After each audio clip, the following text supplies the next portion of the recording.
일본이 수출 규제와 관련해 장기전을 준비하고 있는 정황이 곳곳에서 감지되고 있습니다. 일본 정부는 무기 전용 가능성이 높은 품목을 따로 분류해서 워치 리스트를 만들어 놨는데 여기에 포함된 품목들이 수출 규제 우선 대상이 될 가능성이 크다고 전해졌습니다. 가수 유승준 씨의 비자 발급 신청을 LA 총영사관이 거부한 건 위법하다고 대법원이 판단했습니다. 17년 동안 입국을 거부당한 유 씨가 한국에 들어올 수 있게 될 가능성이 커졌습니다. 검찰이 2015년 삼성물산과 제일모직 합병 비율 검토에 참여한 회계사들에게서 삼성 측의 요구대로 보고서를 썼다는 진술을 확보했습니다. 검찰은 이재용 부회장과의 연관성을 들여다보고 있습니다. 헝가리 유람선 사고 때 주관 여행사였던 참 좋은 여행사가 판매한 패키지 여행 상품에서 또 사망 사고가 발생했습니다. 70대 남성이 물에 빠져 숨졌는데 유족들은 JTBC 취재진에게 원치 않은 선택 관광을 강요받아 벌어진 일이라고 주장했습니다. 10년 전 제주에서 발생한 보육교사 살인 사건으로 재판에 넘겨진 50대 남성에게 법원이 무죄를 선고했습니다. 검찰은 과학수사 기법을 동원해 무기징역을 요청했지만 법원은 범죄를 명확히 입증하기 어렵다고 봤습니다. 한 사무기기 제조업체 직원들이 상사의 폭언과 장기자랑 강요, 임원 점심상 차리기 같은 피해 사례를 폭로했습니다. 오는 16일부터 이른바 직장 내 괴롭힘 금지법이 시행되면 모두 법 위반 대상이 될 수 있습니다. 이탈리아에서 오렌지만한 우박이 떨어지는 등 지구 곳곳에서 이상 기후가 나타나고 있습니다. 지구 온난화 때문인데 장마가 시작된 우리나라에도 큰 영향을 미칠 걸로 보입니다. 서울 상계동의 주택가입니다. 지난해 여름 이 일대가 집중호우로 물에 잠겼습니다. 이 아스팔트는 지난 침수 이후 새로 정비한 것들입니다. 장마가 다가온 지금 침수 피해가 있었던 곳들의 복구 상황은 어떤지 밀착 카메라가 다녀왔습니다.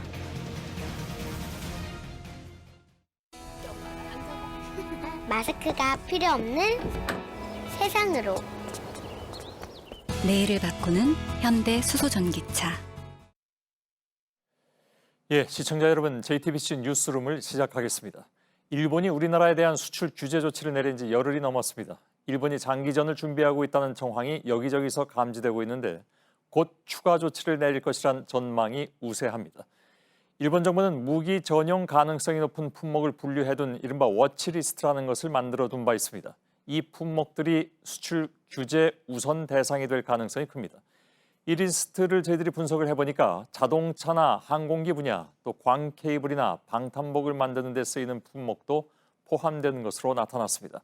그러니까 일본이 규제 조치를 더하게 될 경우에 우리 산업 곳곳에 직접적인 영향을 줄 것으로 보입니다. 먼저 신진 기자의 보도입니다. 일본 정부가 만들어 놓은 이른바 워치리스트입니다. 무기 전용 가능성이 높은 품목을 골라놓은 겁니다. 핵무기나 미사일 등 대량 살상무기로 전용될 가능성이 높은 품목은 40개, 재래식 무기 관련 품목은 34개가 포함되어 있습니다. 항공이나 자동차의 부품에 쓰이는 탄소 섬유나 기계 부품에 쓰이는 장비인 공작기계도 들어 있습니다. 탄소 섬유의 경우 한국이 미래 산업으로 육성 중인 수소 전기차의 핵심 부품에 사용됩니다. 이 품목들은 대일 의존도가 높아 일본의 추가 규제 가능성이 높은 것으로 분석됩니다. 기계의 주요 부품으로 널리 쓰이는 베어링이나 전자컴퓨터도 포함되어 있습니다. 한국이 4달 화이트 국가 리스트에서 빠질 경우 군사 전용 가능성이 있다고 분류되는 품목에 대해선 수출업자가 직접 신고해야 합니다. 그렇지 않을 경우에는 10년 이하의 징역을 받는 법적 책임을 부담한다는 것, 그 자체가 한일의 무역 전반에 어떤 대단히 큰 불확실성과 불안정성을 가져올 거고요. 일본 정부가 워치리스트에서 우리 경제에 타격이 큰 것들을 순차적으로 내놓으면서 장기전에 들어갈 것이란 전망도 나오고 있습니다. JTBC 신진입니다. 예, 말씀드린 대로 이 리스트를 하나하나 뜯어보면 반도체 외에도 우리 산업 전반에 타격을 줄 품목들이 많습니다. 당장 수입처를 바꿔야 해서 불편해지는 정도를 넘어서는 것입니다. 특히 미래 먹거리, 방위 산업을 위협할 수 있는 품목도 곳곳에 포진해 있습니다. 송지혜 기자입니다. 대한항공과 한국항공우주산업은 보잉과 에어버스에 항공기 동체와 날개를 만들어 수출합니다. 원재료는 대부분 일본에서 들여온 탄소섬유입니다. 일본산 탄소섬유는 지난해 우리나라 전체 탄소섬유 수입량의 40%를 차지할 정도로 비중이 높습니다. 국산이나 미국산 제품도 있지만 아직 품질에서 차이가 크다는 게 전문가들 얘기입니다. 일본이 가장 뛰어난 걸로 알려져 있어요. 보잉의 그 민항기에 동체를 처음으로 그 일본산 탄소섬유로 만들었어요. 항공산업뿐만이 아닙니다. 탄소섬유 수입에 차질이 생길 경우 우리가 미래차의 주력으로 삼고 있는 수소차를 만드는 데도 문제가 생길 수 있습니다. 방탄복이나 광케이블을 만드는 데 쓰이는 아라미드 섬유나 정밀 가공에 필요한 수치 제어 기계도 일본 의존도가 높습니다. 다음 달 화이트국에서 제외되면 이들 품목과 함께 전략물자 1,100여 개 품목을 수입할 때도 건건히 허가를 받아야 합니다. 이 경우 거의 전 산업이 영향권에 들어갈 것이라고 전문가들은 전망합니다. 스탠다드앤푸어스는 일본의 수출 규제에 생산과 투자가 줄어들 경우 올해 한국 경제 성장률이 1%대로 내려갈 수 있다고 예상했습니다. JTBC 송지혜입니다. 예, 이미 반도체 산업에는 여파가 미치기 시작했습니다. 삼성전자가 차세대 먹거리로 키우고 있는 시스템 반도체 생산 일정 조정에 들어간 것이 JTBC 취재팀에 포착됐습니다. 핵심 소재 공급이 불확실해지자 이번 달에 생산하기로 했던 물량을 일단 다음 달로 넘기기로 한 것입니다. 이한주 기자입니다. 삼성전자가 생산량을 조정하는 것은 엑시노스 시리즈입니다. 스마트폰의 두뇌 역할을 하는데 삼성이 차세대 먹거리로 키우고 있는 시스템 반도체의 대표격입니다. 출시를 앞둔 갤럭시 노트 10에도 들어갈 예정이라 한창 생산을 하던 중이었습니다. 하지만 삼성전자 관계자는 이번 달 엑시노스 생산량을 10%가량 줄여 다음 달로 넘겼다고 했습니다. 생산 일정을 미룬 건 수출 규제로 핵심 소재를 안정적으로 공급받을 수 있을지 불확실해졌기 때문입니다. 일본이 수출 규제에 들어간 감광재는 메모리가 아닌 첨단 시스템 반도체를 만드는 데 필요한 소재입니다. 이 때문에 업계에선 한국 차세대 산업에 싹을 자르려는 의도가 아니냐는 분석도 나옵니다.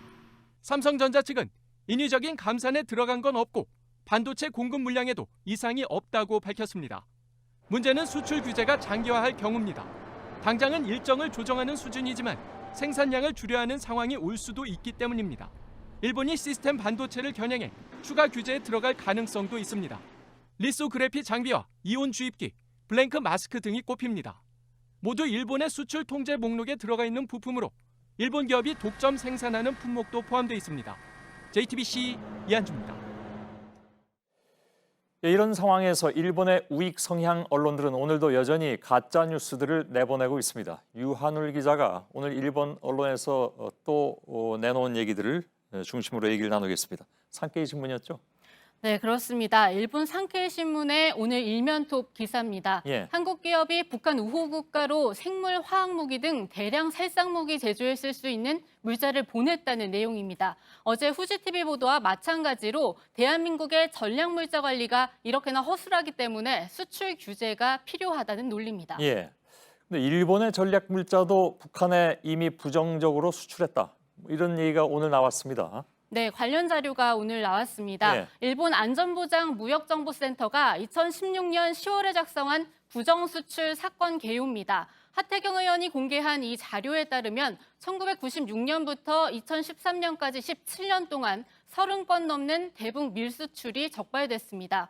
실제 사례를 좀 살펴보겠습니다. 예. 1996년 초 한 기업이 북한에 긴급 지원하는 쌀을 실어 보내려던 북한 선박을 이용해서 불화나트륨과 불화수소산 50kg씩을 북한에 부정 수출했다고 되어 있습니다. 두 물질 모두 생물화학무기의 원재료이자 살인가스의 원료입니다. 2003년 4월에는 핵무기 개발에 사용 가능한 부품이 태국을 경유해 북한으로 밀수출됐습니다. 일본은 북한으로 부정 수출된 일부 사례만 공개한 겁니다. 우리나라는 정부가 직접 관리하고 매년 집계를 내는데 일본은 관련 자료를 공개하지 않고 있습니다. 예. 자, 그러면 일본 말고 또 다른 나라도 이런 예가 있습니까? 네, 미국 사례를 좀 들어보겠습니다. 예. 미국 같은 경우에는 이 관련 자료를 공개합니다. 미국의 상무부 산업안보국에 따르면 2015년에서 2017년 사이 모두 불법 수출 228건이 적발됐습니다. 예. 일본의 논리대로라면 미국도 전략물자 관리에 실패한 셈이 되는 겁니다. 예. 미국이나 일본이나 다 비슷한 그런 상황이라는 얘기인데 그렇다면 이런 좀 뭐랄까요 부적절한 수출 사례는 어느 나라나 있을 수 있다 이런 얘기가 되는 거네요. 네, 맞습니다. 모든 나라를 확인하기는 힘든 일이지만 그럴 가능성이 큽니다. 예. 일단 기업들이 관련 정보를 잘 몰라서인데요. 정부 당국자 얘기를 직접 들어보겠습니다. 예. 적발되는 그 기업들 대다수는 중소기업들이고 이들 기업들이 이러한 전략물자 수출 통제 체제에 대한 그 이해가 부족하고 하기 때문에 모르고 수출하는 경우가 많습니다. 예. 네, 이렇게 어느 나라나 마찬가지고 그래서 정부가 단속하고 또 매번 적발하는 겁니다. 우리나라와 미국은 이런 적발 사례를 집계하는 데 반해 일본은 공개하지도 않고 있습니다. 예. 그렇군요. 알겠습니다. 유한을 기자였습니다. 수고했습니다. 일본의 수출 규제 조치에 맞서서 외교 안보 라인이 미국에 대한 전방위 설득 작업에 나서고 있습니다. 미국이 어떤 입장을 취하는지가 이번 사태에는 적잖이 영향을 미칠 수도 있는데 워싱턴 직접 연결하겠습니다. 임종주 특파원이 연결되어 있습니다. 자, 우선 김현종 청와대 국가안보실 2차장이 워싱턴에 도착했죠. 네, 김현종 차장은 한국 시각으로 오늘 새벽에 예고 없이 워싱턴 덜레스 공항에 도착했습니다. 김 차장의 말 먼저 들어보겠습니다. 예. 백악관 그리고 또 상하원 다양하게 좀 이제 만나서 또 한미 간의 이슈도 좀 논의할 게 많아서 출장 왔습니다. 일본의 그 대한 수출 규제 때문에 지금 우리가 미국이 좀 중재를 요청한다 이런 역할들을 하고 있는데요. 그 이슈도 논의할 겁니다. 네, 당연히. 예. 자, 그렇다면 누구를 만나서 어떻게 얘기를 할지 좀 더 구체적으로 나온 게 있는지요? 네, 김 차장의 백악관 쪽 상대인 찰스 쿠퍼먼 국가안보 부보좌관 등을 만나서 일본의 수출 규제 조치가 국제 무역 규범을 위반한 것이라는 점, 또 일본의 전략물자 북한 유출 주장은 전혀 근거가 없다는 점 등을 적극 설득할 것으로 보입니다. 예. 김현종 차장 외에도 다각도로 미국 정부 인사들을 접촉 중이라는 소식도 들어와 있는데 누가 누구를 만나고 있습니까? 네, 김희상 외교부 양자경제 외교국장도 한미 고위급 경제협의회 국장급 협의를 위해 워싱턴에 도착했습니다. 주한 미 대리대사를 지낸 마크 네퍼 동북아 담당 부차관보와도 따로 만나서 정부 입장을 설명할 예정입니다. 유명희 통상교섭본부장도 다음 주 미국에 옵니다. 또 아프리카 순방 중인 강경화 장관이 어젯밤 폼페이오 국무장관과 통화했습니다. 일본의 조치가 글로벌 공급 체계를 교란해 미국 기업에도 부정적 영향을 미칠 수 있고 한미일 3국 협력 측면에서도 바람직하지 않다는 점을 설명했다고 외교부는 밝혔습니다. 예, 근데 사실 중요한 것은 우리 정부의 입장에 미국이 공감할 것인가 그리고 우리 측에 힘을 실어줄 것인가 하는 거 아니겠습니까? 지금까지의 분위기는 일단 어떻습니까? 네, JTBC가 지난 3일과 8일 두 차례에 걸쳐서 미 국무부의 입장을 요청해서 받은 바가 있습니다. 기본적으로 북한 문제를 포함해 영내 도전에 대응하기 위한 양자 관계와 한미일 3국 협력이 필수적이라는 원론적 입장에는 변화가 없었습니다. 트럼프 대통령도 이번 사안과 관련해 어떤 입장도 내놓지 않고 있습니다. 예. 일본 쪽에선 이미 미국 쪽에 이를테면 뭐 허가를 받았다 이런 얘기까지도 지금 나오고 있는 상황이어서 그래서 미국이 어떤 입장을 보일 것인가가 아무래도 좀 궁금하지 않을 수가 없는데 그렇다면 지금까지의 상황을 보면 미국을 움직이는데 어느 정도 효과가 있겠는가 하는 문제에 있어서는 회의적인 시각이 나올 수도 있겠네요. 네, 강경화 장관의 전화에 대한 폼페이오 장관의 반응도 이해를 표명했다는 원론적 수준이었습니다. 외교 소식통은 미국이 중재를 하겠다고 나선다는 건 어렵다면서 다만 우호적인 여건 조성에 목적이 있다고 덧붙였습니다. 또 이미 오래전부터 아베 정부가 치밀하게 미국과 사전 교감을 해왔기 때문에 지금 와서 미국이 갑자기 입장을 바꾸기는 쉽지 않아 보인다는 전망도 나오고 있습니다. 다만 청와대 측은 우리 정부 관계자들이 단순히 부탁하러 워싱턴에 가는 게 아니고 서로 주고받을 내용이 있다는 입장입니다. 예. 일단 김현종 차장 등의 워싱턴 행보와 방미 결과를 좀 더 지켜봐야 할 것으로 보입니다. 알겠습니다. 임종주 워싱턴 특파원이었습니다. 아베 정부가 우리나라 보수 매체에 확인되지 않은 기사를 수출 규제의 근거로 삼고 있다는 사실을 어제 보도해드린 바가 있습니다. 청와대는 오늘 이와 같은 현상은 양국 우호 관계에 바람직하지 않다는 입장을 내놓았습니다. 이낙연 총리도 개탄스럽다고 했습니다. 안의근 기자의 보도입니다. 지난 5월 조선일보가 우리나라에서 전략물자 불법 수출이 3배나 늘었다고 보도한 기사입니다. 전략 물자가 북한으로 흘러 들어갔을 가능성까지 언급했습니다. 오노데라 일본 자민당 안보조사회장은 최근 이 기사를 인용해 한국의 불법 유출이 급증했다고 말했고 일부 일본 언론 역시 이를 대대적으로 보도했습니다. 청와대는 강하게 반발했습니다. 청와대 핵심 관계자는 일본에서 나오고 있는 발언들이 확인되지 않는 것들이 있었다면서 불화수소도 그랬고 어제 나온 일본의 밀수출과 관련된 조선일보의 5월달 기사 인용한 것도 그렇다고 말했습니다. 이어 이를 대북 제재와 연결하는 발언들을 보면 양국 우호와 안보협력 관계에도 결코 바람직하지 않다고 강조했습니다. 이낙연 총리도 개탄스럽다고 비판했습니다. 일본 측이 근거로 삼았던 자료가 국내의 불확실한 보도 또는 정치권의 유출에 의한 것이었다고 하는데요. 참으로 개탄스럽다고 생각합니다. 우리나라 보수 언론과 정치권이 근거 없는 주장을 내놓고 또 일본 언론과 정치 지도자들이 이를 악용하는 현상에 대해 강한 유감을 표시한 겁니다. 이 총리는 일본 정부가 경제 보복을 정당화하기 위해 근거 없는 안보 자료까지 활용하는 건 한미일 안보를 흔들 수도 있다고 우려했습니다. JTBC 안의근입니다. 입대 직전에 돌연 한국 국적을 포기한 이후에 비자를 받을 수 없었던 가수 유승준 씨가 17년 만에 귀국할 수 있게 될 가능성이 커졌습니다. 무조건 비자 발급을 거부하는 것은 위법하다는 대법원의 판결이 나왔기 때문입니다. 1, 2심의 판단과는 달라진 것인데 이유가 무엇인지 송우영 기자가 보도해드립니다. 평소 병역 의무를 다하겠다고 다짐했던 유승준 씨는 2002년 공익근무요원 근무를 앞두고 돌연 우리 국적을 포기했습니다. 비판이 잇따르자 법무부와 병무청은 입국 금지 조치를 내렸습니다. 인터넷 방송을 통해 사죄하며 한국에 가고 싶다고 호소했지만 입국 금지는 풀리지 않았습니다. 그러다 38살이 되던 2015년 LA 총영사관에 재외동포 비자를 신청했다 거부당하자 소송을 냈습니다. 1심과 2심 재판부 모두 2002년 법무부 결정이 적법하다고 했지만 대법원 판단은 달랐습니다. 비자 발급을 총영사가 공익과 개인의 불이익을 종합적으로 판단해 결정해야 하는 재량권이라고 봤습니다. 그런데 2002년 법무부 장관이 금지 결정을 내렸다는 이유만으로 아무런 판단 없이 비자를 안 내준 건 재량권을 행사하지 않아 위법하다는 겁니다. 또 비자 발급 거절 이유를 적은 거부 처분서를 보내지 않고 전화로 통보한 것도 절차를 위배했다고 설명했습니다. 비자를 신청한 나이도 고려한 걸로 보입니다. 신청 당시에 재외동포법에 따르면 38살이 되면 병역 회피 목적으로 국적을 버린 사람도 재외동포 자격을 얻을 수 있기 때문입니다. 이후 법무부는 이 나이를 41살로 올렸지만 유 씨는 현재 이마저도 넘겼습니다. JTBC 송우영입니다.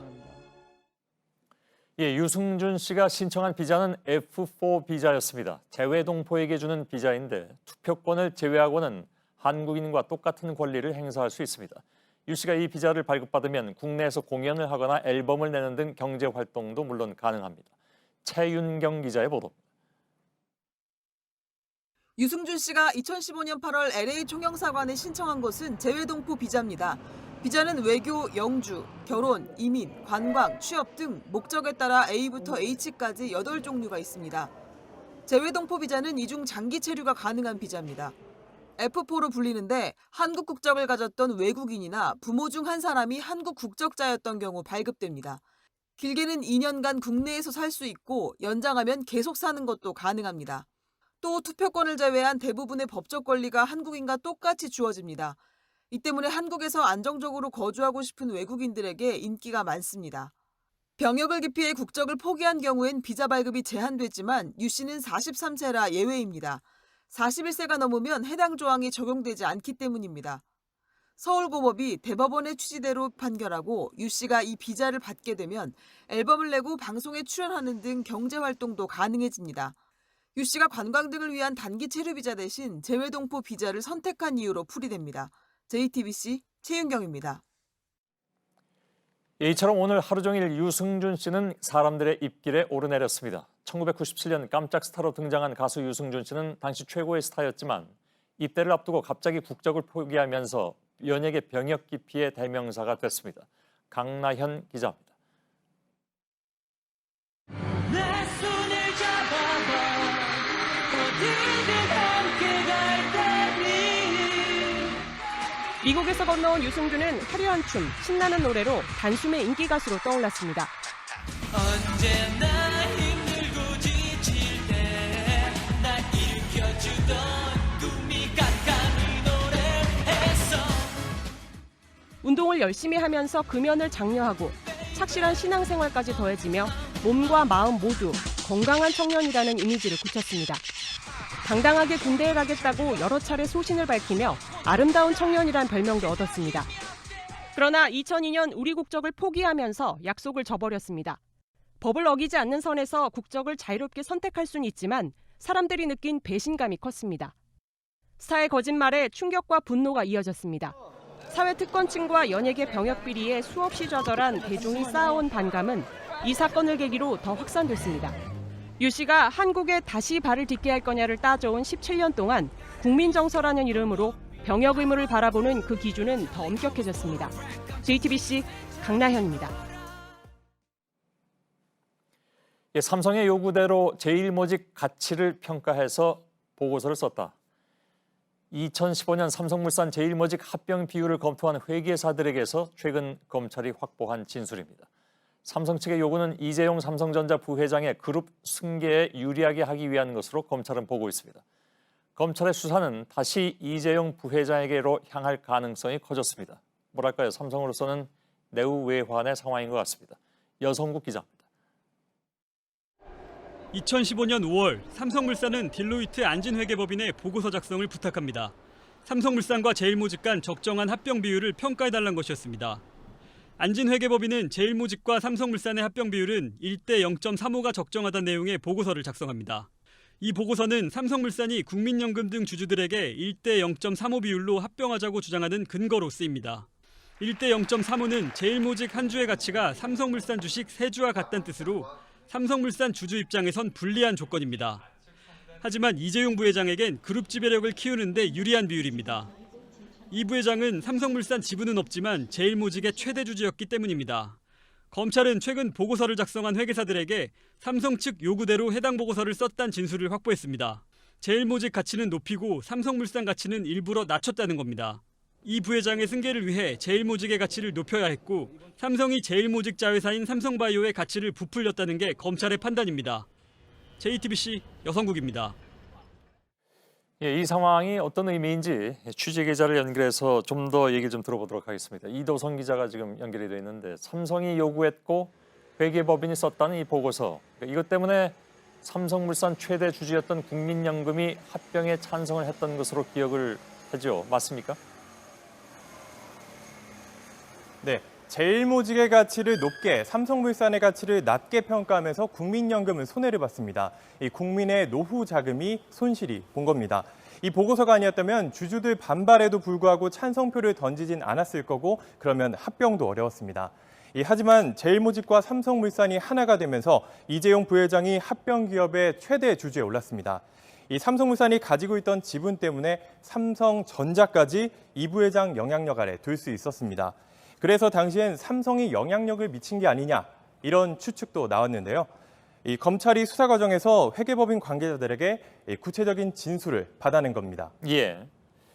자, 이재용 부회장은 지금 국정농단 사건으로 대법원의 판결을 기다리고 있는 중입니다. 영향이 있을 수 있습니까?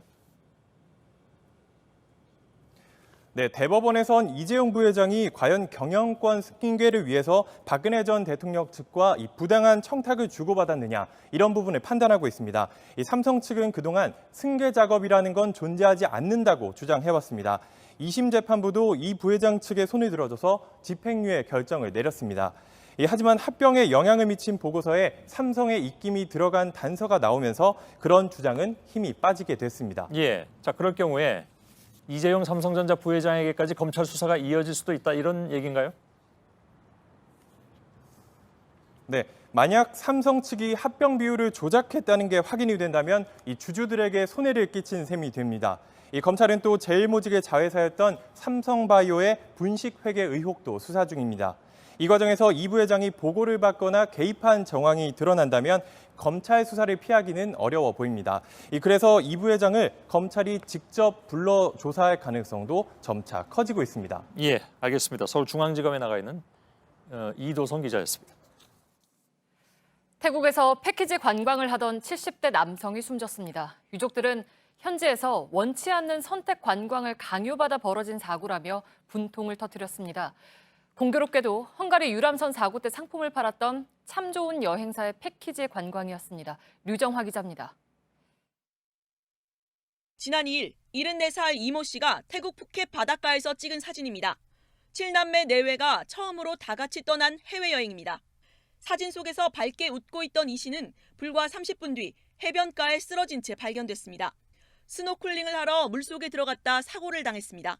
오빠가 저 중앙에 이 정도 들어가는 거기에서 오빠가 이렇게 물속을 들여다보고 있었다는 거예요. 그것까지 언니는 보고 괜찮겠죠. 병원으로 바로 옮겼지만 숨졌습니다. 현지로 달려간 가족들에게 여행사는 책임질 수 없다는 말만 반복했다며 유족들은 분통을 터뜨렸습니다. 사람이 죽었는데 이렇게 될 수 있느냐 그랬더니 죄송합니다. 회사 내규상 저희는 어떤 것도 해드릴 수가 없습니다. 이 씨는 TV 홈쇼핑에서 참 좋은 여행사의 3박 5일짜리 선택 관광 상품을 구입했습니다. 내키지 않으면 일정 중 일부를 거부할 수 있는 상품입니다. 그런데 여행 사흘째 인원이 부족하다며 요트 투어를 일행에 강요했고 심지어 호흡이 어려울 수 있는 스노클링도 강하게 권했다고 유족들은 말합니다. 여기서 안전하다고 하니까 이거는 나이 드신 분이 할 수 있는 안전한 거다. 계속 얘기했기 때문에 안전하다고 몇 번, 10번도 더 했을 거예요. 여기밖에 안 산다. 그러니까 의사도 그러는 거예요. 여행사 측은 처음엔 이 씨의 지병이 원인이고 자유시간 중에 일어난 일이라며 책임질 수 없다고 했습니다. 하지만 JTBC의 취재가 시작되자 여행 비용을 돌려주겠다고 밝혔습니다. 가족들은 지병 때문에 사망한 건 사실이 아니라고 반박했습니다. JTBC 류정화입니다. 네, 이번 사고에선 원치 않는 선택 관광의 문제점도 다시 드러났습니다. 저희가 이른바 옵션 투어라고 불리는 패키지 여행 상품의 구조적인 문제점도 짚어봤습니다. 예정에 없는 일정을 강요당하는 일이 다반사입니다. 김지성 기자입니다. 숨진 이 씨의 동생은 스노클링은 위험할 수 있다고 현지 가이드에게 여러 차례 말했습니다. 하지만 문제 없다는 답만 돌아왔습니다. 나이 들은 사람들을 좀 잘 좀 봐달라는 식으로 제가 이렇게 했거든요. 그 상태를 괜찮다. 그래서 출발 전에도 선택 관광은 어렵다고 여러 차례 얘기했습니다. 갈 때부터 그 얘기도 했습니다. 왜냐면 다 연세가 있으니까 이번에 좀 헝가리에서 있었는데 우리 만약에 안 해도 강연 안 하겠지. 물에 관한 거에 대해서. 이런 일은 다른 패키지 여행을 다녀온 사람들도 흔히 겪습니다. 한 제보자는 선택 관광이 가능하다는 말만 믿고 베트남 패키지 여행을 갔다 무리한 요구를 받았습니다. 가게 되면은 뭐 하냐고 물었을 때 차에만 있어야 된다. 배 못 타는데 안 타면 안 될까요? 했는데 울렁거리지도 않고 한번 타보세요. 뭐 이렇게. 여행업계에선 수익 시스템이 문제라고 말합니다.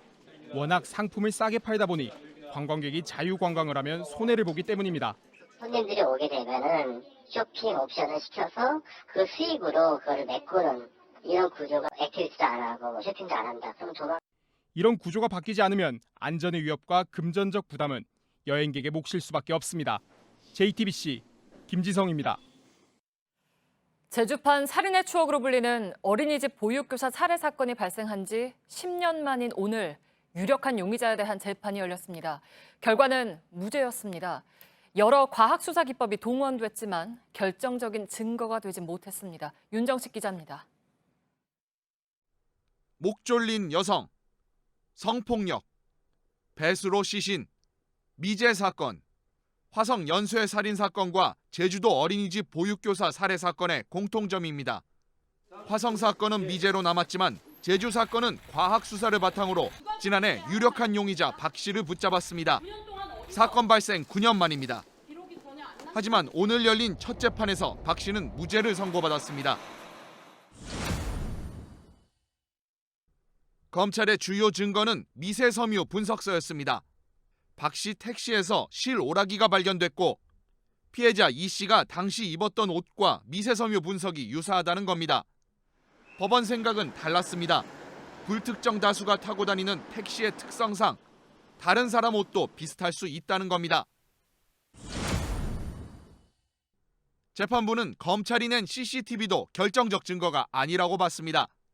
당시 윤 씨가 몰던 택시는 흰색 NF 소나타. 전문가들은 범행 당시 현장 주변 CCTV에 찍힌 차량이 비슷하다고 봤습니다. 하지만 법원은 이런 정황 증거로는 박 씨를 용의자로 특정할 수 없다고 봤습니다.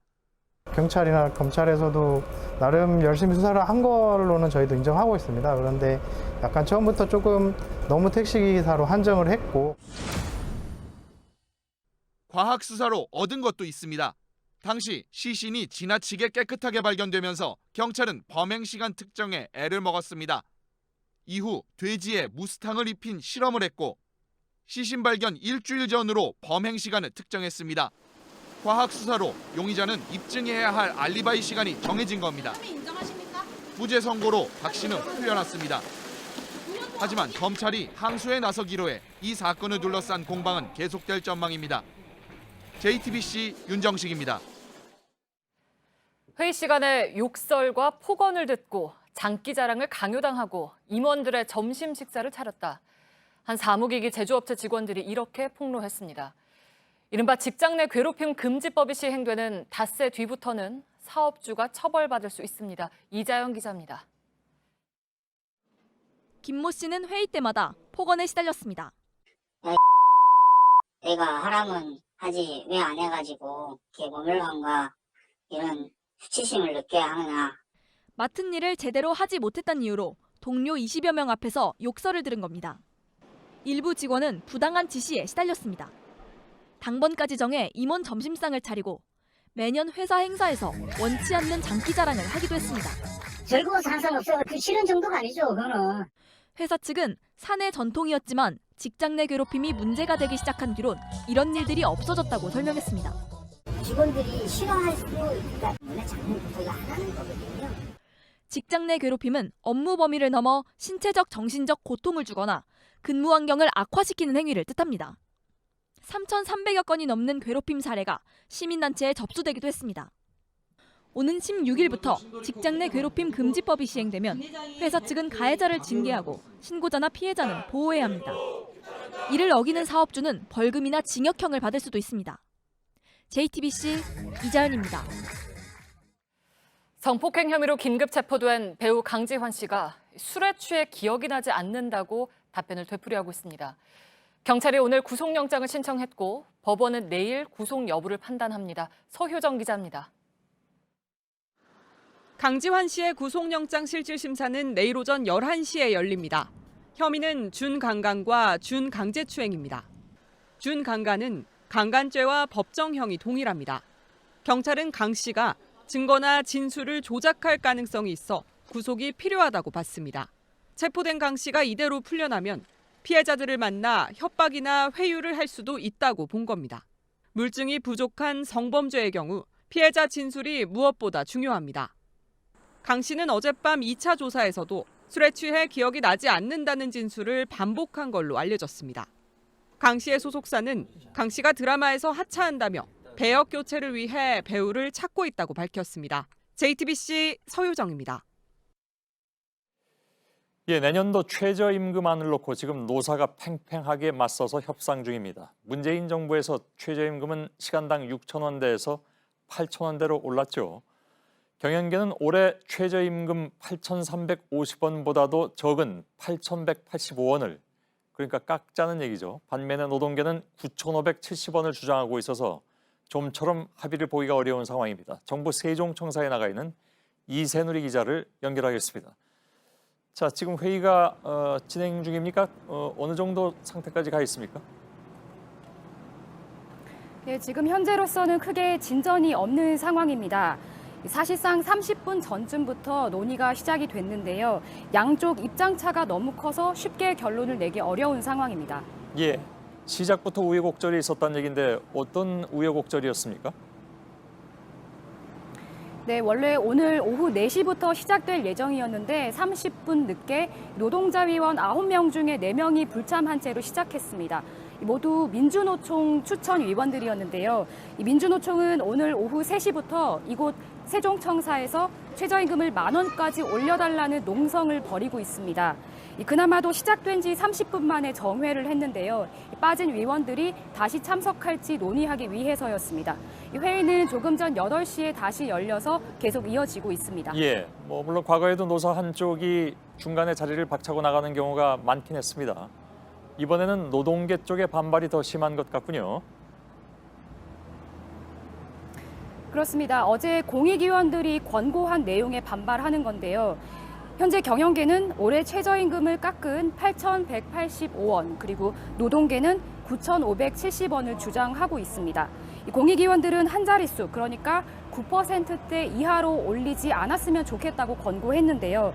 이성경 한국노총 사무총장은 오늘 회의가 시작하자마자 노동계의 운신의 폭이 좁아진 상황이라고 말했습니다. 예, 원래 오늘까지 결정하겠다고 했는데 이건 넘긴 적이 많습니다만은 오늘도 좀 어렵겠군요. 그렇습니다. 오늘은 박준식 위원장이 데드라인으로 언급한 날입니다. 하지만 꼭 오늘 안에 정해야 하는 것은 아닙니다. 법에 따라서 내년 최저임금 최종 고시는 다음 달, 그러니까 8월 5일까지 해야 되는데요. 이의를 제기하거나 행정 절차를 하는 데 필요한 시간이 약 20일 정도입니다. 거꾸로 세어보면 늦어도 다음 주 월요일, 오늘 15일인데요. 그때까지 노사가 합의를 보면 됩니다. 오늘 취재하면서도 월요일까지는 염두에 둬야 한다, 이런 얘기 들을 수 있었습니다. 예, 역시 중요한 건 얼마가 될 것이냐 하는 건데 혹시 예상이 가능합니까? 네, 문재인 대통령을 비롯해서 정부 그리고 정치권에서는 모두 속도를 조절해야 한다, 이런 목소리가 나오고 있습니다. 또 과거 사례를 보면 노사가 이견을 좁히지 못할 때는 공익위원들이 절충안을 낸 게 채택되는 경우가 많았습니다. 지금 공익위원들이 내놓은 한 자릿수 인상, 이걸 고려해 보면 8,000원대 중후반에서 9,000원대 초반까지 예상해 볼 수 있습니다. 예, 알겠습니다. 이세누리 기자였습니다. 미국이 북한의 영변 핵시설 사찰과 폐기를 조건으로 해서 석탄과 섬유 수출 제재를 한시적으로 완화해 줄 수 있다, 이런 방안을 검토 중이라는 얘기가 워싱턴의 한 소식통에 의해서 나왔습니다. 이걸 주장으로만 치부하기엔 내용이 좀 구체적인 게 있습니다. 실제로 그렇게 된다면 협상은 새로운 국면으로 들어가게 됩니다. 이한길 기자입니다. 워싱턴의 북한 관련 소식통은 JTBC를 비롯한 일부 특파원과 만나 미국이 제재 유예가 담긴 새로운 제안을 검토 중이라고 말했습니다. 북한이 영변 핵시설 폐쇄와 국제 사찰을 수용하는 대신 석탄과 섬유 수출 금지 제재를 한시적으로 유예하는 방안입니다. 12개월에서 18개월 정도라고 유예 기간까지 구체적으로 밝혔습니다. 종전선언과 연락사무소 설치도 검토 대상에 포함된 것으로 전해졌습니다. 이 소식통은 만약 북한이 속임수를 쓴다면 제재를 다시 복원하는 스냅백 조항이 적용된다고 설명했습니다. 또 이 모델이 효과가 있으면 다음 단계로 강선 등 영변 이외 다른 핵시설에도 적용될 수 있다고 말했습니다. 다만 미국 내에서 제재 완화에 대한 거부감이 작지 않기 때문에 실제로 현재 검토 중인 제안을 그대로 내놓을 수 있을지는 아직까지 미지수입니다. 미 정부는 공식적으로는 비핵화 이전에 제재 완화는 없다는 입장입니다. JTBC 이한길입니다. 예, 주한미군이 최근에 발간한 전략문서에 유엔군 사령부가 위기 시에 일본 전력을 지원받을 수 있다는 내용이 담겨서 논란이 됐습니다. 일본 자위대가 국내에 들어올 수 있다는 식으로 해석이 되면서입니다. 그러나 유엔사와 국방부는 영문판을 잘못 번역해서 생긴 오해이며 한국전쟁 참전국이 아닌 일본은 유엔사 참여 자격이 없다고 못 박았습니다. 김선미 기자입니다. 주한미군 사령부에서 매년 발간하는 전략 다이제스트입니다. 유엔군 사령부의 역할을 설명하면서 위기가 발생했을 때 필요한 일본과의 지원 전력 협력을 지속하겠다고 썼습니다. 유엔사 회원국은 미국과 영국, 호주 등 6.25 전쟁 당시 참여했던 18개 나라로 일본은 포함되지 않습니다. 그런데도 한반도 위기와 관련해 일본이 처음으로 언급된 겁니다. 이 때문에 미국이 유엔사 활동에 일본을 참여시키려는 것 아니냐는 추측이 나왔습니다. 이에 대해 유엔사는 외주업체가 영문판을 잘못 번역해 오해를 불러일으켰다고 해명했습니다. 영문판엔 일본을 통해 전력 등을 지원한다고 써 있는데 일본이 직접 지원하는 것처럼 잘못 번역됐다는 겁니다. 유엔사 후방기지가 일본에 있기 때문에 일본을 통해야 하는 것이라고도 덧붙였습니다. 국방부도 즉각 부인했습니다. 일본은 6.25 전쟁 참전국이 아니기 때문에 전력 제공국으로 활동할 수 없습니다. 하지만 지난 5월 미국이 우리 정부와 협의 없이 독일군 연락장교를 유엔사에 파견하려다 무산되는 등 참여 국가를 늘리려 한다는 분석도 나옵니다.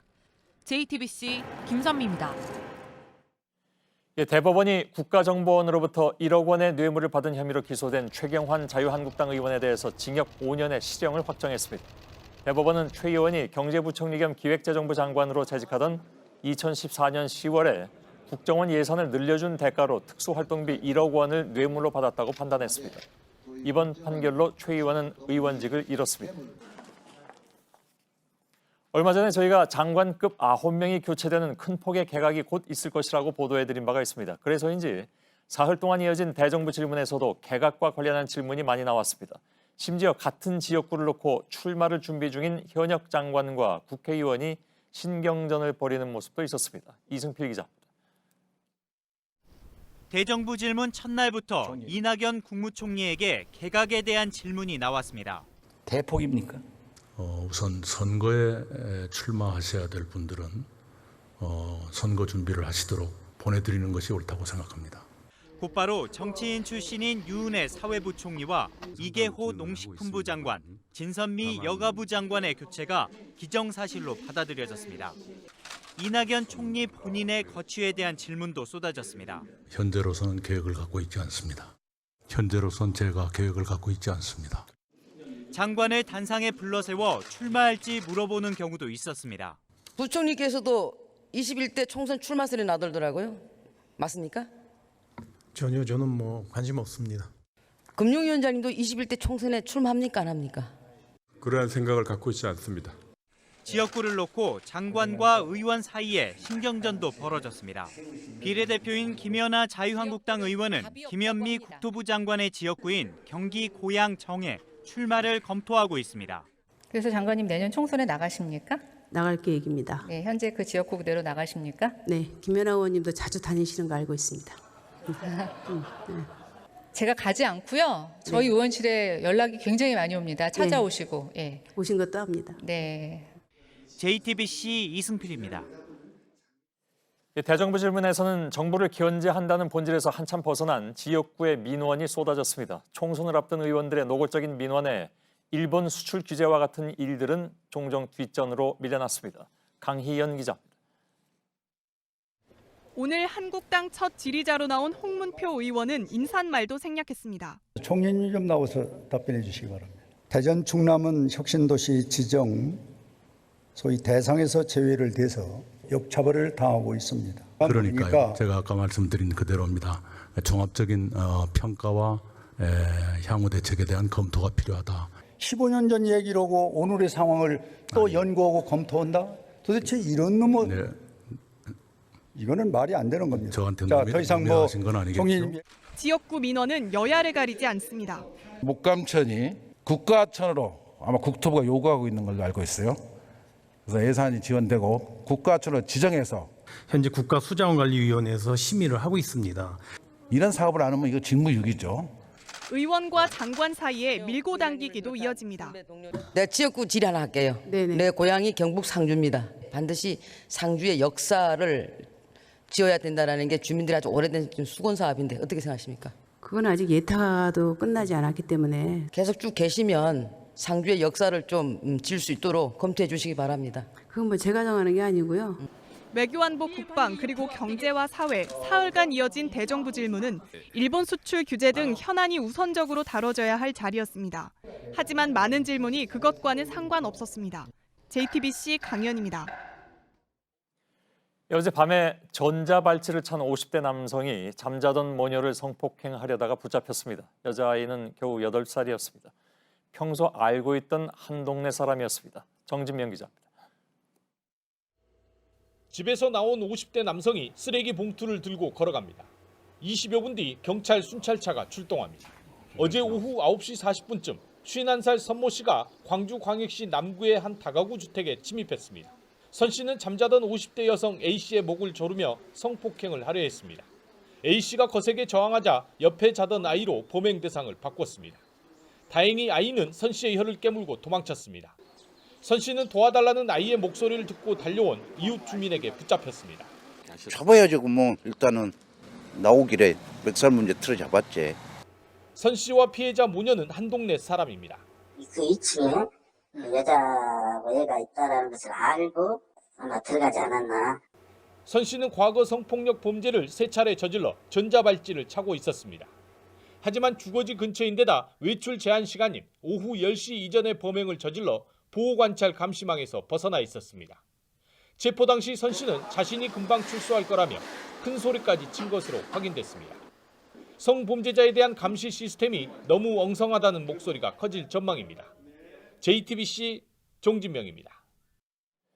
치과대를 나오지 않아도 전문대학원 과정을 밟으면 치과 의사가 될 수가 있죠. 이런 대학원을 치의학 전문대학원, 보통 줄여서 치전원이라고 합니다.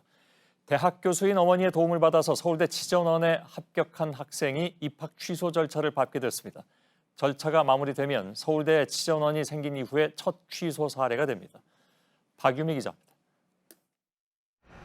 수도권 사립대학생이던 A씨는 지난해 서울대 치의학대학원에 합격했습니다. 성균관대 교수인 어머니의 제자들이 쓴 논문에 단독 저자로 이름을 올린 경력 등이 인정된 겁니다. 지난 3월 교육부 조사에서 A씨의 부정 입학 사실이 적발됐고 검찰은 A씨 모녀를 재판에 넘겼습니다.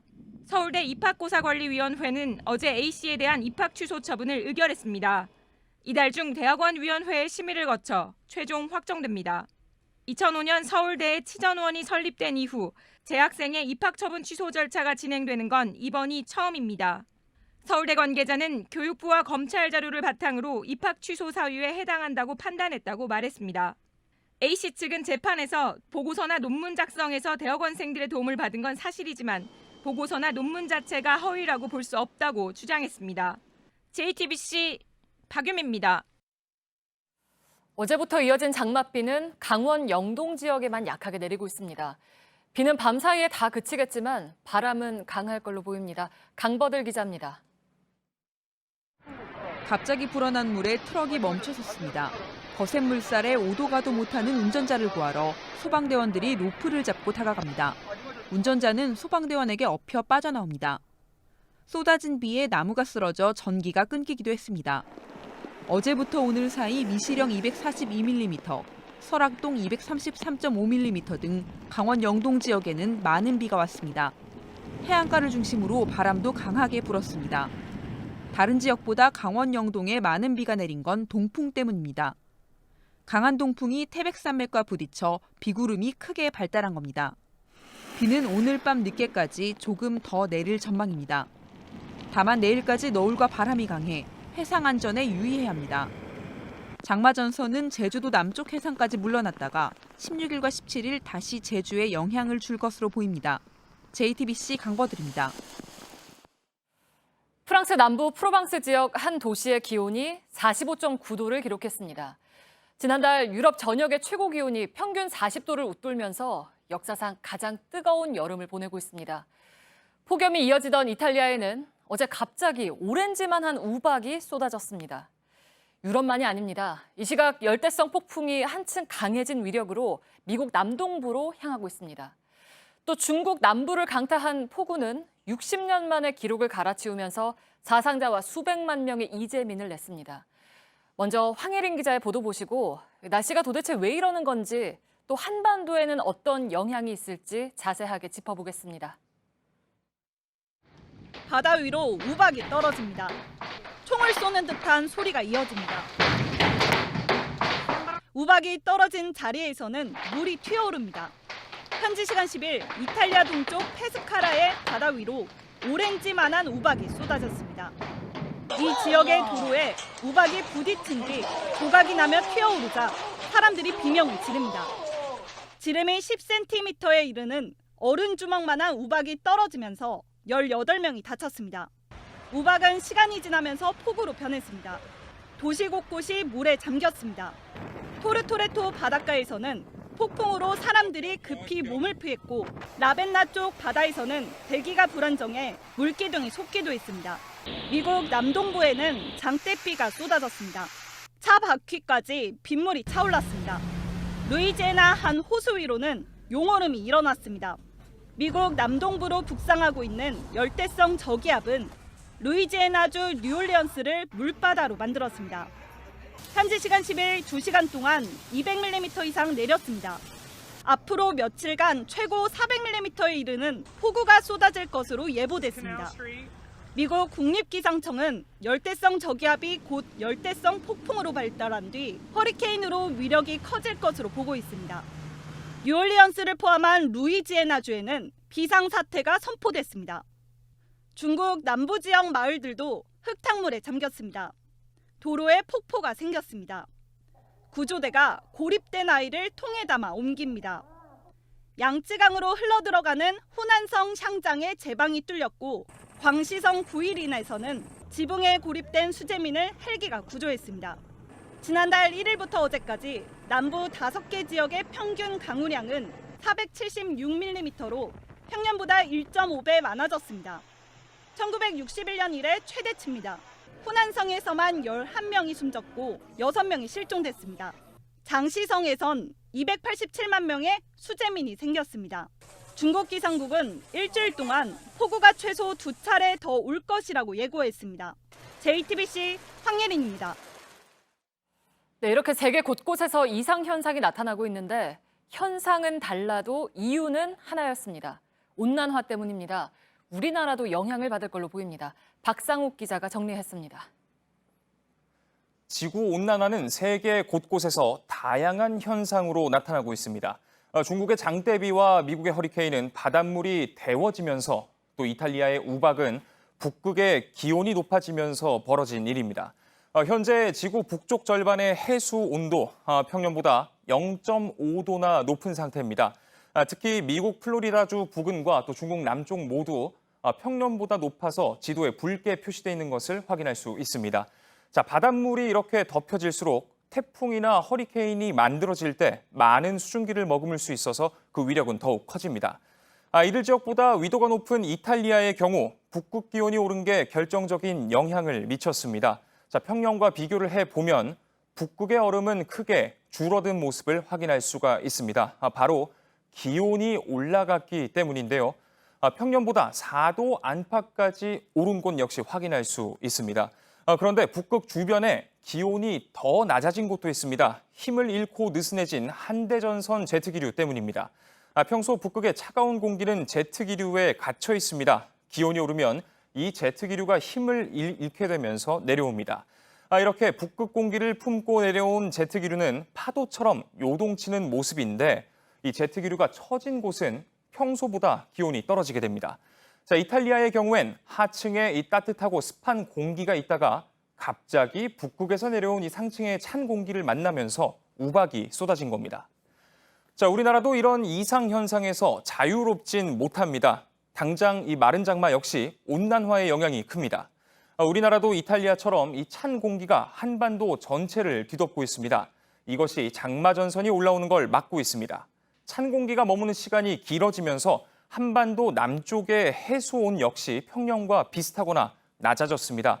이 구름이 생기더라도 비를 머금기 어려운 겁니다. 자, 이 같은 추세가 이어진다면 장맛비는 평년보다 훨씬 적게 내릴 수밖에 없습니다. JTBC 박상욱입니다. 경기 안산 동산고와 전북 상산고, 부산 해운대고의 자율형 사립고 재지정이 취소된 데 대한 교육부의 동의 여부가 다음 주에 결정됩니다. 유은혜 교육부 장관은 국회 대정부 질문에서 혼란을 줄이기 위해 신속하게 결정하겠다며 이같이 밝혔습니다. 이런 가운데 부산 해운대고는 자사고 재지정 평가에서 탈락한 학교 11곳 가운데 처음으로 오는 15일 집행정지 가처분 신청을 내기로 했습니다. 양탄자 타고 하늘을 날고 요술램프에서 거인이 나오고 한 번쯤 보고 들었던 알라딘입니다. 이 영화가 예상을 깨고 1000만 관객을 눈앞에 뒀습니다. 사람들 마음을 어떻게 사로잡았을까요? 권근영 기자입니다.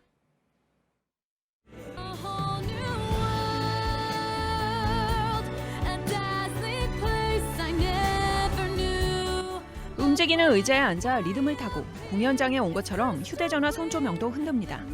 영화 속 알라딘을 맡은 배우도 이게 신기한 듯 감사 인사를 남겼습니다. I just wanted to say thank you for your hung and support. 영화 알라딘은 개봉한 지 50일 만에 950만 관객을 넘겼습니다. 보는 걸 넘어 듣고 또 부를 수 있어 인기를 모았던 영화 보헤미안 랩소디 같이 따라 부르기 상영 열기가 이어졌는데 극장을 찾은 관객 수는 더 빠르게 늘었습니다. 영화에 더 가깝게 다가서는, 즉 친밀감을 형성한 관객이 그만큼 많았습니다. 어린 시절 만화 영화를 즐겼던 30, 40대 관객들이 이젠 아이들과 함께 극장을 다시 찾았습니다. 기술의 발달로 보고, 듣고, 부르고 또 체험할 수 있는 영화는 영화를 즐기는 문화도 바꿨습니다.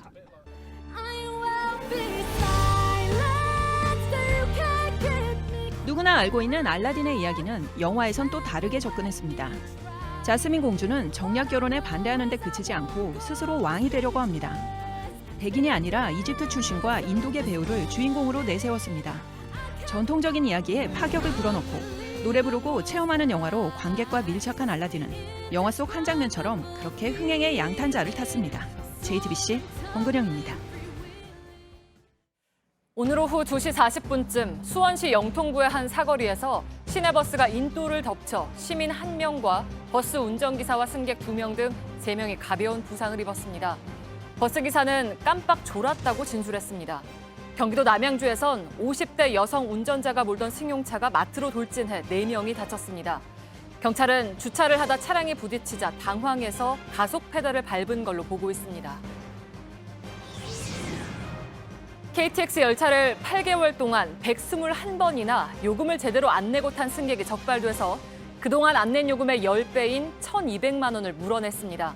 이 승객은 지난해 도입된 출발 후 승차권 반환 서비스를 악용해서 열차를 타고도 타지 않은 것처럼 해 요금을 돌려받았습니다.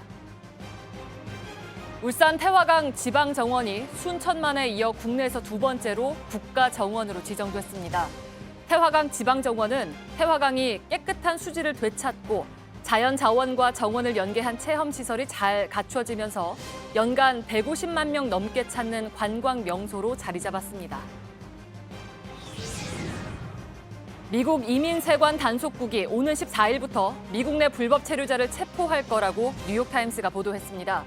대상은 추방 명령을 받았지만 미국에 불법으로 머물고 있는 체류자들입니다. 미국 내 최소 10개 도시에서 실시될 예정인데 체포된 이들은 텍사스와 펜실베이니아 가족 구금센터로 보내질 예정입니다. 평창 올림픽 때 우리에게 낯선 컬링의 재미를 알게 해준 여자 컬링 팀킴이 오늘 다시 국가대표에 도전했습니다. 지도자 일가의 갑질 논란 때문에 한동안 얼음판에 서지 못했죠. 올림픽 메달보다 더 힘들었던 국가대표 선발전, 눈물로 마무리했지만 마지막엔 희망을 이야기했습니다. 문상혁 기자입니다.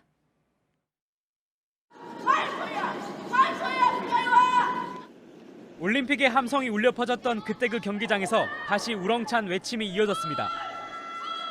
더 크게 소리치고 더 자주 머리를 맞대며 팀킴 경북체육회는 표적에 더 많은 돌을 올렸습니다. 그러나 한 번의 실수를 회복하지 못했고 결승엔 오르지 못했습니다. 끝내 울음이 터졌습니다.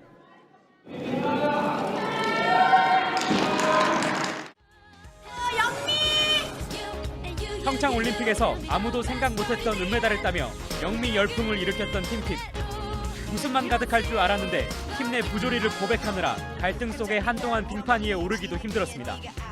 그러나 2022년 베이징 올림픽을 바라보며 다시 뭉쳤고 지난 2월 동계체전에선 준우승했습니다.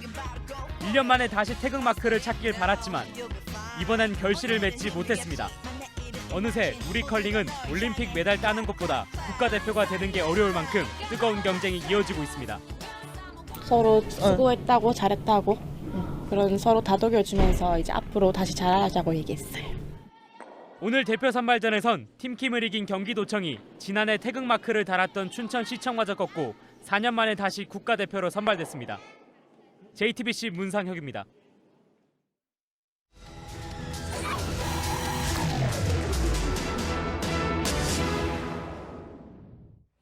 오늘 밀착카메라는 1년 전 침수 피해를 입은 현장에 다녀왔습니다. 아직 복구가 시작도 되지 않은 곳도 있고 진행 중인 곳도 있었습니다. 장마가 휩쓸고 간 자리에는 트라우마가 남았습니다. 윤재영 기자입니다. 지난해 가을 태풍 콩레이가 닥쳤던 경북 영덕군 강구시장. 시장은 원래 모습을 찾았지만 상인들은 당시를 생생히 기억합니다. 물이 2m 찼습니다. 2m. 우리 말 어머 작년처럼 안 그러는 법도 없습니다. 습다 또 그럴까 봐. 며칠 전에도 비가 왔거든요. 그때 상황이 떠올라가지고 가슴이 쿵쾅쿵쾅. 습관이 요 위로 올려놓는. 영덕군이 복구 사업이 필요하다고 판단한 곳은 213곳. 이 중 대부분 복구가 끝났습니다. 하지만 12곳은 아예 시작을 못했거나 진행 중입니다. 시장에서 1km 가까이 떨어진 하천입니다. 지난 태풍 때 바로 여기 이 하천이 넘치면서 흙탕물이 흘러가 시장까지 덮친 건데요. 1년 가까이 지났지만 지금도 하천 옆은 이 흙더미가 쓸려가서 움푹 파여 있고 이 제방도 무너진 채 방치돼 있습니다. 영덕군은 시간이 더 걸릴 수밖에 없다고 말합니다. 하천과 바다를 터널로 연결하는 대규모 공사라는 겁니다. 사비가 좀 큰 거예요. 시비를 받고 사고할 줄 알았는데 절차 상에 이제 지금 놓여 있는 거예요. 비가 또 오면 어떡하나 하면 실제 누구도 대답하셔가지고 곤란하겠습니다. 땅 소유주와의 갈등으로 산사태 예방 공사에 어려움을 겪는 곳도 있습니다. 항구 근처의 한 산비탈입니다. 태풍 당시 산 위에서부터 내려온 물과 흙이 비탈을 쓸고 내려가 아래 주택을 덮친 겁니다. 지금은 나무가 없는 흙에 방수천만 덮어둔 상태. 산에 나무를 심는 사방 사업을 하려면 산 소유주의 동의가 필요한데 이를 얻기가 쉽지 않습니다. 사방 사업이 시작되면 5년 동안 그 땅은 개발이 제한됩니다. 반대가 워낙 거세가지고 토지 소유주가 반대를 했더라도 지금 지역 주민의 안전이 우선이기 때문에 대체 구조물을 정부에 지금 협의 중에 있고. 산 밑에서 장사하며 생활하던 피해 주민은 머무르기도 떠나기도 쉽지 않습니다. 불안하도 불안한데 뭐 생계는 유지를 해야 되니까. 근데 또 장마가 얼만큼 올지 모르니까. 이 국도변 인도에는 태풍으로 인한 산사태 우려로 인도 통행을 제한한다는 현수막이 붙어 있습니다. 하지만 경고문만 붙어 있을 뿐 정작 통행로는 이렇게 열려 있습니다. 걸어와 보면 흙이 다 드러난 비탈에 쓰러질 듯한 나무들이 전깃줄에 무게를 기대고 서 있습니다. 이곳도 최근에야 복구 공사가 발주됐습니다. 바로 하면 저희도 좋은데요. 예산이 반영이 되어야지. 일부 주민들이 지나가시는데 뭐 그까지는 또 어떻게 할 수는 없는 부분이어가지고. 청주에선 2년 전에 장마로 입은 피해를 아직 복구하고 있습니다. 소외가 아까우고 당장 힘들어하는 경우가 거의 없다 보니까 예산도 확보를 해야 되고 따져봐야 되니까. 하지만 주민들은 공사가 너무 늦어진다는 입장. 목적도 아닌 게 아니라 하고 있어요. 공사도 이제 와가지고 저희가 좀 이해가 안 가요. 서울 일부 지역도 지난해 장마 피해가 컸습니다. 피해를 입은 주택가엔 빗물바지가 더 설치됐고 양수기도 배분됐습니다. 걱정이 되죠. 또 작년에 그렇게 혼났어. 올해는 아직 비가 적어 마른 장마라고도 불립니다. 하지만 한번 침수 피해를 겪은 사람들의 불안은 이번 여름에도 이어지고 있습니다. 밀착카메라 윤재영입니다.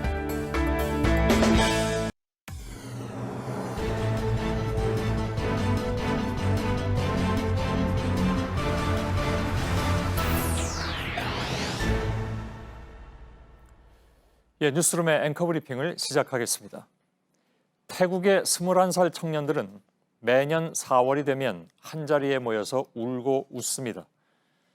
그들은 항아리같이 생긴 동그란 통에 손을 넣고 제비를 뽑는데 빨간색을 뽑은 사람의 표정은 말로 표현하기조차 어렵게 어두워지고 검은색을 뽑은 사람은 만세를 부르거나 안도의 한숨을 내쉬는 등 기쁨을 감추지 못합니다. 태국의 추첨 징병제 현장의 모습입니다.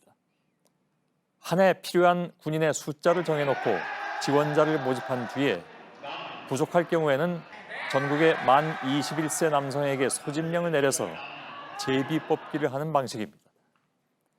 승려가 되어버린 사람도 한국에서 활동하는 유명 아이돌 멤버도 피할 수 없는 절차라고 하는데 이것도 어찌 보면 제가 며칠 전에 앵커 브리핑에서 소개해드린 지극히 공정한 이른바 뺑뺑이의 방식을 따르고 있으니 희비는 엇갈리겠지만 문제 제기를 하는 사람들은 없다고 하는군요. 우리의 경우는 어떤가?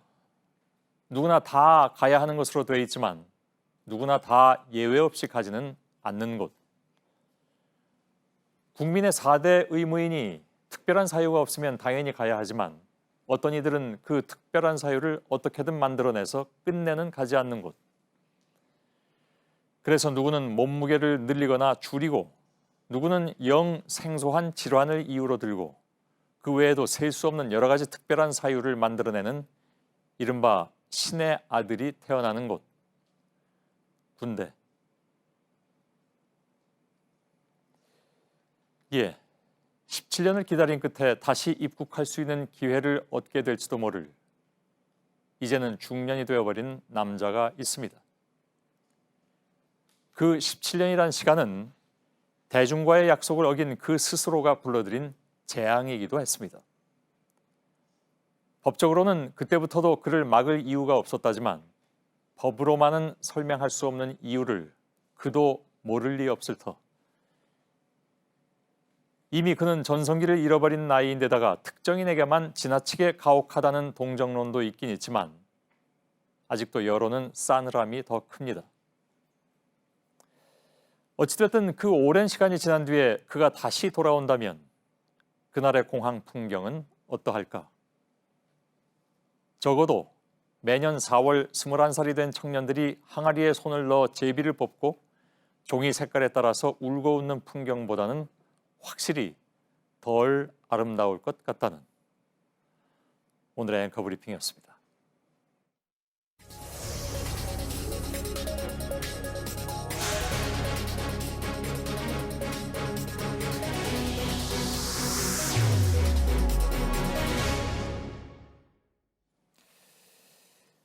오늘 우리공화당이 광화문에 쳐놓았던 천막을 스스로 철거했습니다. 그런데 이게 우리가 생각하는 그런 철거가 아니라고 하는군요.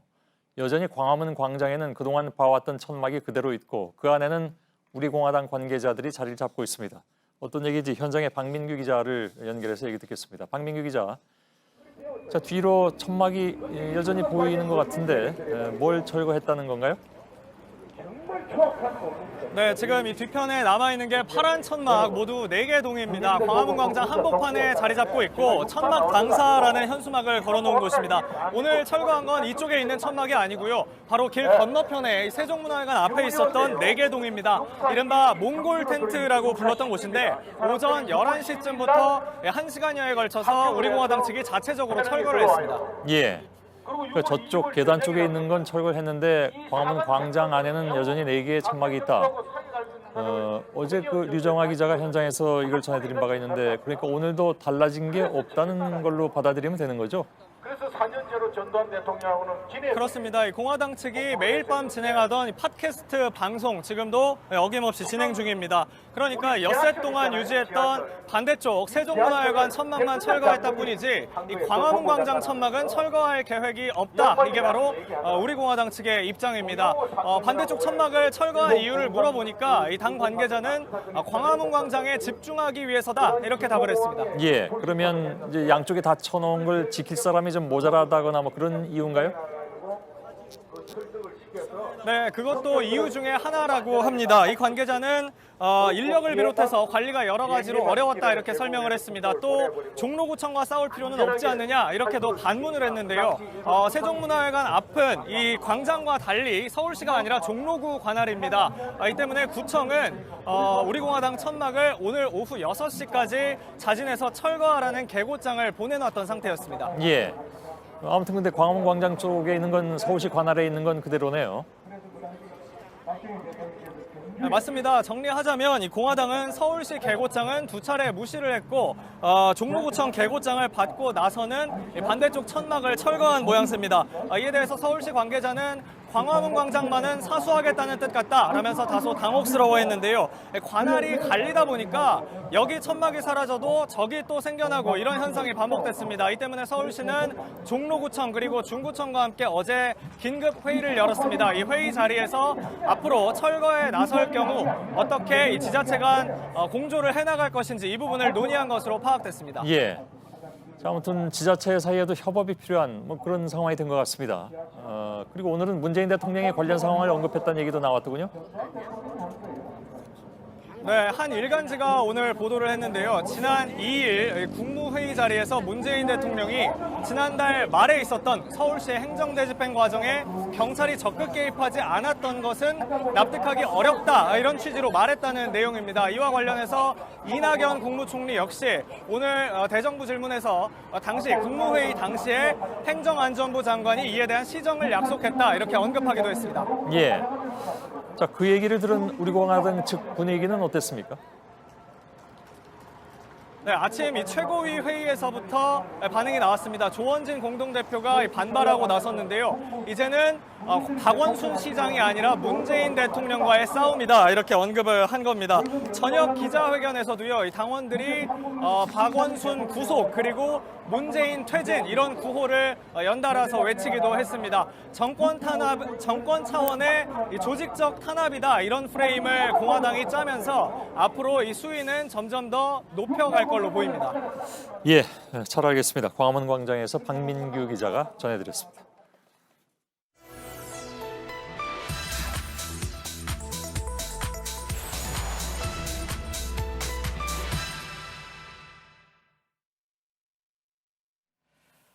안쪽 재질이 스테인리스 스틸로 된 텀블러를 오래 쓰면 납 중독된다. 6개월 쓰면 바꾸는 게 안전하다. 일회용 컵 덜 쓰려고 텀블러 갖고 다니는 분들 계실 텐데 이 사용 기한을 두고 안전성 논란이 이어지고 있습니다. 특히 최근에 일부 온라인 매체 보도가 더 혼란을 가져오기도 했습니다. 팩트체크 해봤습니다. 이가혁 기자 나왔습니다. 네, 저도 제가 실제 쓰는 거 한번 가지고 나와봤습니다. 제 것도 안쪽이 말씀하신 대로 그 스테인리스 재질이거든요. 보이진 않지만 스테인리스 재질. 아마 많은 분들이 이걸 좀 쓰실 것 같아요. 보통 안쪽이 금속 재질로 된 걸 쓰고 있죠. 네, 이게 또 보온이나 보냉이 잘 되기 때문에 많은 분들이 쓸 것 같은데 맞습니다. 뭐 결론이 나왔습니까? 네, 저희가 팩트체크를 해보니까 결론이 잘 나왔습니다. 확인할 내용을 크게 두 가지로 정리해봤습니다. 먼저 스테인리스 텀블러를 사용하면 납 중독이 된다, 안 된다. 그리고 6개월마다 새 텀블러를 써야 한다, 아니다. 이걸 두 가지 정리해봤는데요. 네. 그제 이런 온라인 기사가 화제였습니다. 계속해서 댓글도 많이 달렸는데 여기에도 방금 말씀드린 이 두 가지 내용이 나옵니다. 네. 대만의 한 방송사의 의사가 출연해서 말하길 50대 대만 남성이 갑자기 납 중독 증세를 보였다. 원인이 바로 20여 년간 커피를 담아서 텀블러를 썼다. 그게 원인이었다. 하도 오래 쓰다 보니까 녹이 슬어서 중금속이 나왔다. 주의해야 한다. 뭐 이런 내용이었습니다. 이 기사는 6개월에 한 번씩 텀블러를 교체하는 게 좋다. 이렇게 마무리가 됩니다. 말씀드린 대로 포털 사이트 메인에도 걸려서 댓글이 많이 달렸는데 뭐 스테인리스가 녹 쓴다는 게 무슨 말이냐, 혼란스럽다 이런 반응도 많았습니다. 사실은 스테인리스가 녹이 덜 쓴다는 뜻이기도 하잖아요. 그렇습니다. 그래서 한국에 있는 한 대만 특파원 도움을 받아서 대만 방송 직접 그 영상을 찾아봤습니다. 방송에 등장한 그 의사 말을 앞뒤로 좀 더 들어보니까 국내 기사에 실린 그 내용과는 좀 달랐고 좀 불충분하다, 국내 기사가 좀 충분하지 못했다 이렇게 볼 수 있는 대목이 있었습니다. 바로 한번 보시겠습니다. 如果去买一个这100-200块的那种保温杯，你要小心，那绝对是有问题。那里面我们讲最好的材质可能是些陶瓷、不锈钢，是真正的不锈钢保温瓶。保温瓶用了10几年了，带来给我看，那里面千疮百孔，里面都不是那种银色的，它里面还有一些红红的，很多奇怪。 네, 우리나라 방송이랑 좀 형식이 비슷한데요. 네. 이 방송을 보면 환자 사례를 소개하기 전에 이 의사가 싸구려 가짜 스테인리스 텀블러를 쓰면 안 된다. 이걸 강조한 겁니다. 네, 그러면 진짜로 스테인리스로 된 텀블러는 뭐 오래 써도 납 중독 뭐 이런 문제는 없는 겁니까? 그렇습니다. 바로 전문가 이야기 한번 들어보시겠습니다. 스테인리스 스틸 자체는 납은 없거든요. 스테인리스 스틸이라는 이름 자체가 녹이 안 쓴다는 뜻이고요. 염산, 황산, 막 이런 화학약품 아주 지독한 거 있잖아요. 그런 거 아닌 이상 뜨거운 물이나 뭐 끓는 물이나 녹으면은 주방용기로 쓸 수가 없잖아요, 당연히. 네, 특히 스테인리스는 들어있는 성분 비율에 따라서 싼 게 있고 비싼 게 있습니다. 네. 지금 국내 유통되는 텀블러, 뭐 숟가락, 냄비, 컵 같은 데는 두 개 중에 이 비싼 스테인리스가 대부분 쓰입니다. 그래서 국내 소매점에서 정상적으로 팔리는 스테인리스 텀블러는 크게 문제가 될 게 없습니다.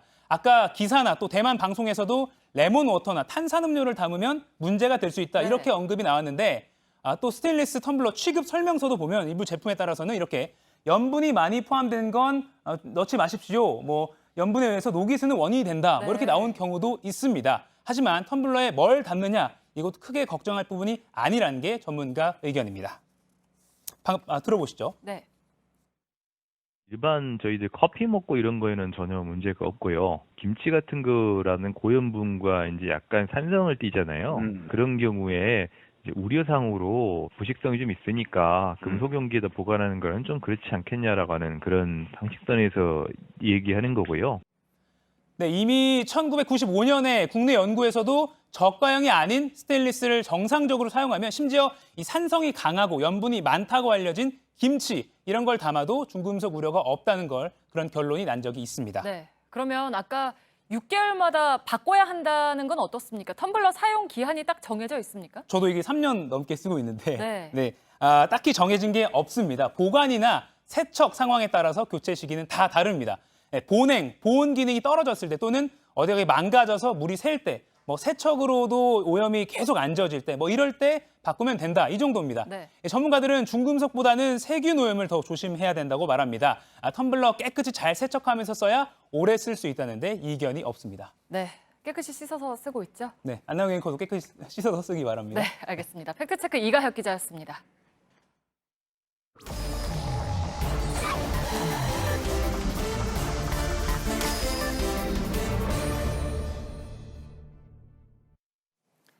예, 비하인드 뉴스를 시작하겠습니다. 박성태 기자가 나와 있습니다. 첫 번째 키워드 열죠. 예, 첫 키워드는 황이 홍에게로 잡았습니다. 예, 누군지는 알 수 있을 것 같습니다. 예, 황교안 현 한국당 대표와 홍준표 전 한국당 대표를 얘기하는데요. 예. 먼저 어제 홍 전 대표가 황 현 대표에게 비판을 했습니다. 잠깐 그 평가 부분을 들어보겠습니다. 예. 정치 경력으로 따지면 지금 황 대표가 초보 아닙니까? 24년 동안 해볼 거 다 해본 사람이야. 예, 저 표현은 급이 다르다로 해석이 됐는데요. 예. 홍준표 전 대표는 최근 페이스북을 통해서 계속 황교안 현 대표를 견제해 왔습니다. 예. 아무래도 현재 한국당은 황교안 대표 독주 체제에 비슷하게 돼 있어서 비판을 통해서 존재감을 보이려는 것으로 해석이 됩니다. 예. 어제는 다시 당이 지금 한국당이 친박화되고 있다라는 비판을 하기도 했는데요. 오늘 그래서 기자들이 그 반응을 좀 묻기도 했습니다. 예. 지금까지는 그러니까 홍이 황에게 뭐 이런 상황이 되는데 그럼 황교안 대표는 뭐라고 반응을 하고 있습니까?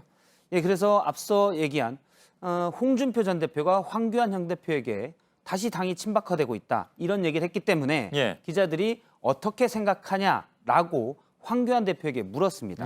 그 대답을 들어보겠습니다. 저희 당은 미래를 준비하고 있습니다.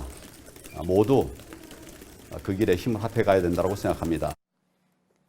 예, 약간 동문서답 비슷한데요. 상당히 길게 이른바 백브리핑을 했지만 홍준표의 홍자도 나오지가 않았습니다.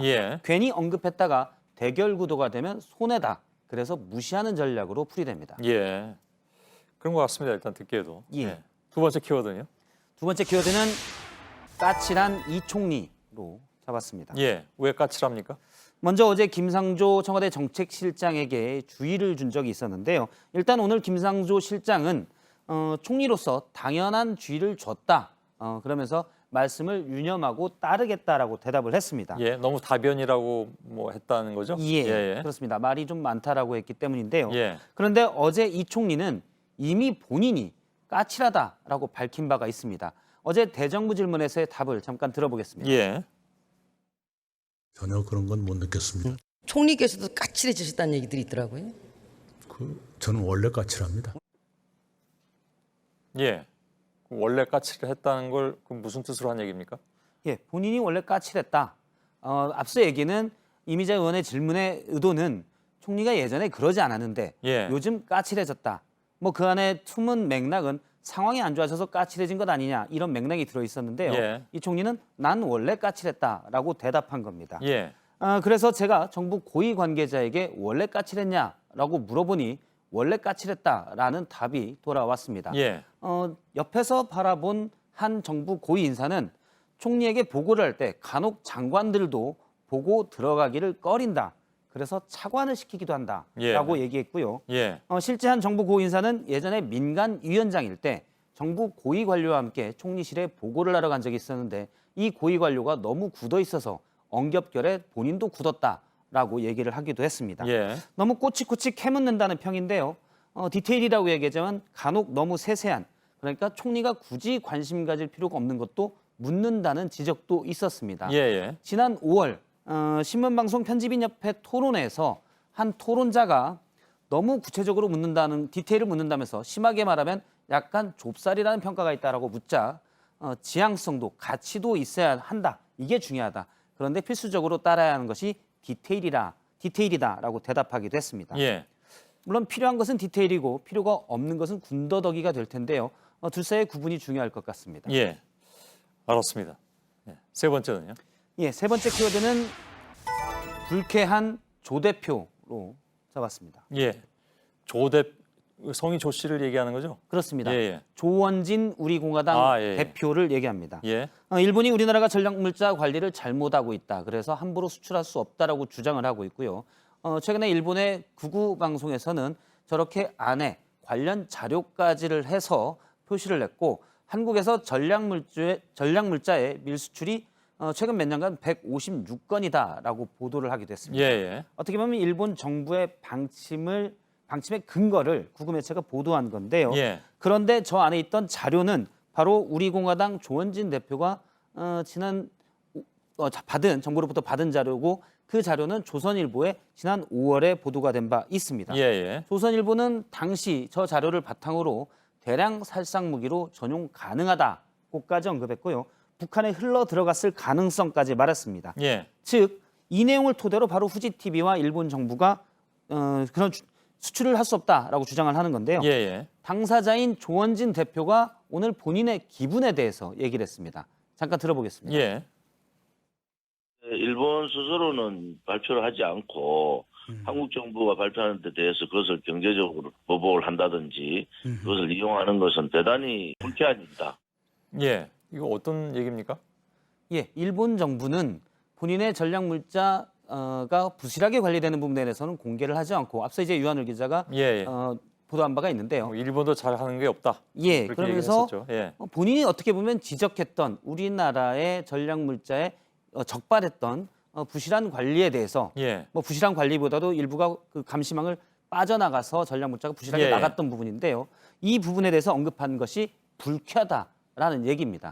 하지만 현 상황은 불쾌한 정도가 아니라 개탄스럽다라는 평가까지 나오고 있는데요. 물론 의원으로서 현황 자료를 요구할 수 있지만 이를 바탕으로 일부 언론이 흠집내기 성의 의혹 보도를 하고 다시 일본 언론과 정부가 이를 확대해서 쓰는 것은 좀 잘못됐다. 경제보복의 빌미가 되는 것이 안타깝다라는 지적이 있습니다. 알겠습니다. 자, 여기까지 하겠습니다. 박성태 기자였습니다. 장맛비가 그친 내일은 전국이 흐리고 오늘보다 기온이 오르겠습니다. 낮 최고 기온은 서울 28도, 대구 30도, 광주 29도까지 오르겠습니다. 초미세먼지 농도는 전국이 좋음일 거란 예보입니다. 예, 저희들은 내일도 최선을 다하겠습니다. 여러분 고맙습니다.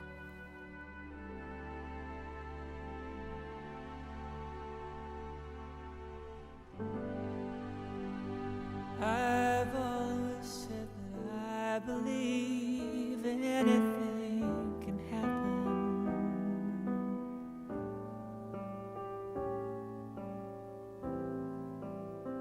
But lately I've been wondering if that's really true.